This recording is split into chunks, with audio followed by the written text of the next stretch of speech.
PCR is a technique which makes it possible to obtain millions of copies of a segment of DNA in just a few hours. PCR stands for polymerase chain reaction. Polymerase is an enzyme which is involved in replication of DNA. This technique consists on applying successive cycles of heating and cooling, mixing them one in other and then the other. In the first step of PCR, the sample is heated to 95-98 degrees, which denatures the double-stranded DNA, split it into two single strands.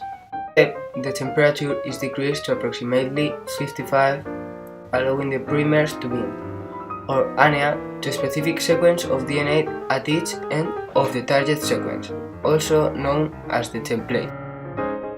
In the third step, the temperature is typically increased to 72 degrees, allowing the DNA polymerase to extend the primers by the addition of NTPs to create a new strand of DNA, thus doubling the quantity of DNA in the reaction.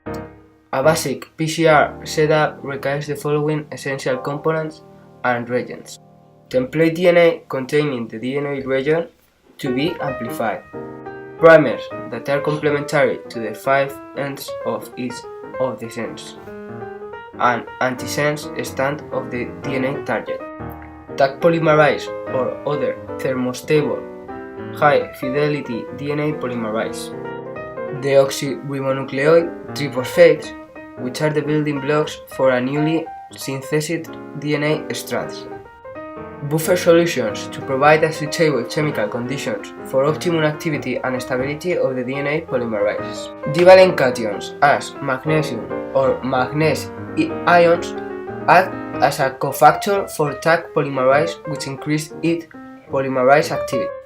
Generally, magnesium 2+ is used, but magnesium 2+ can be applied to achieve PCR-mediated DNA mutagenesis. This is because higher magnesium 2+ concentration leads to higher error rate during DNA synthesis. And now we are going to talk about PCR appliances. PCR has numerous applications in various topics. The genes associated with a variety of diseases have been identified using PCR. For example, we have Duchenne muscular dystrophy, which is caused by the mutation of a gene, used with a PCR technique called multiplex PCR. PCR has been used also to identify and to explore relationships among all the species in the field of the evolutionary biology. And all this is linked with the anthropology, that it was also used to understand the ancient human migration patterns. To sum up, it has been applied to spot the ancient human species in archaeology.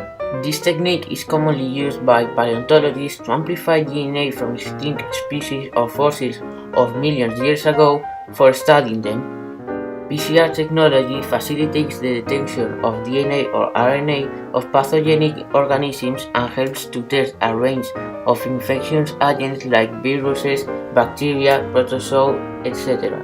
These PCR-based tests have numerous advantages over antibody methods that determine the body's immune response to a pathogen. In particular, PCR-based tests detect the presence of pathogenic agents in advance, as other methods can take, for example, weeks to develop antibodies against these agents. PCR-based tests can enumerate the amount of virus in a person's blood, that is called viral load.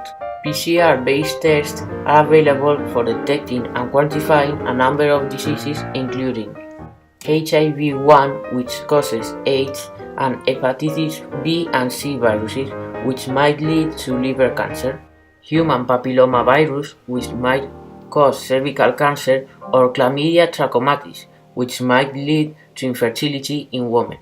Then we have Neisseria gonorrhoeae, which might lead to pelvic inflammation disease in women, and cytomegalovirus, which might cause life-threatening disease in transplant patients. And at last, we have Mycobacterium tuberculosis, which in its active state causes tuberculosis and can lead to tissue damage of infected organs. Nowadays, the use of PCR in diagnosing genetic mutations is becoming more common. Thanks to the research, abnormality can be diagnosed even prior to birth. It uses single-strand conformation polymorphosis, which can be also said as SSCP. These days, it's most applicable as a diagnostic tool in molecular biology. One advantage is that it can be used in genotyping to detect homozygous individuals of different allelic states, as well as heterozygous individuals who inherit genetic aberrations. Exploiting PCR-based methods, now we can have genetic counseling, which is done for the parents to check the account of genetic disease beforehand to make a decision on having children. Also, genetic fingerprinting is one of the most explored applications of PCR, which we can see at the up right. Profiles of specific sketches of DNA are used in genetic fingerprinting, which is different from person to person. PCR also plays a role in analysis of genomic or mitochondrial DNA, which we can see down at the left, in which investigators use samples from hair shafts and bones when other samples are not accessible. Talking about molecular biology, PCR is an essential technique in cloning procedure which allows generation of large amount of pure DNA from tiny amount of template strand and future study of a particular gene. Some alterations to the PCR control can generate mutations, so we use sequence tag size (STS) as an indicator that a particular segment of a genome is present in a particular clone.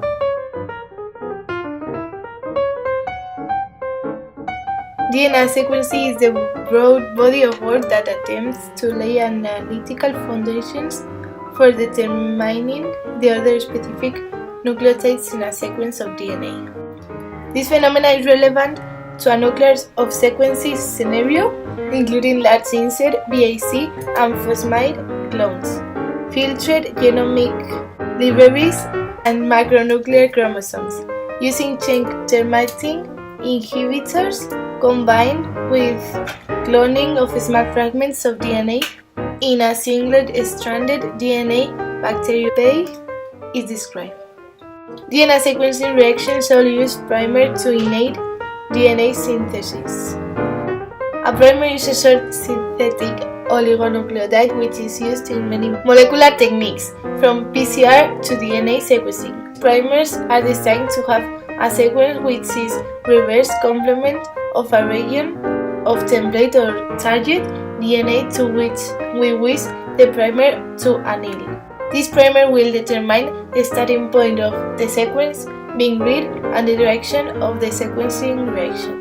Most DNA sequencing reactions use the deoxide nucleotides to stop DNA synthesis at specific nucleotides. For example, in the DDTP, to the rate is incorporated into a growing strand of DNA. The lack of a free 3OH group will prevent the next nucleotide from being added, and the chain will terminate.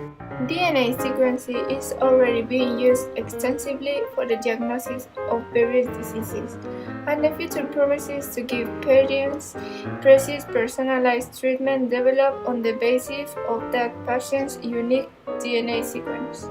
DNA sequencing is used primarily in genetic laboratories and also in crime forensics. DNA testing becomes more and more refined, and certain kinds of testing kits are now available in small portable units. There are countless uses for DNA sequencing with humans, animals, and plants, and the field of genetics is racing to unlock the secrets of DNA sequencing so they can discover what makes us what we are. Now here we have some examples for these uses. For instance, if we take a DNA sample from a fetus, we will be able to tell how tall that person will grow, what their skeleton and facial features will be shaped like, the color of the skin, how strong they will be, etc. Or if we have a piece of DNA that was left in the crime scene, then that DNA can be compared with DNA from a known crime suspect, and if their unique DNA sequence is matched, then we know it's the same person and it might be the assassin or the drug dealer, etc.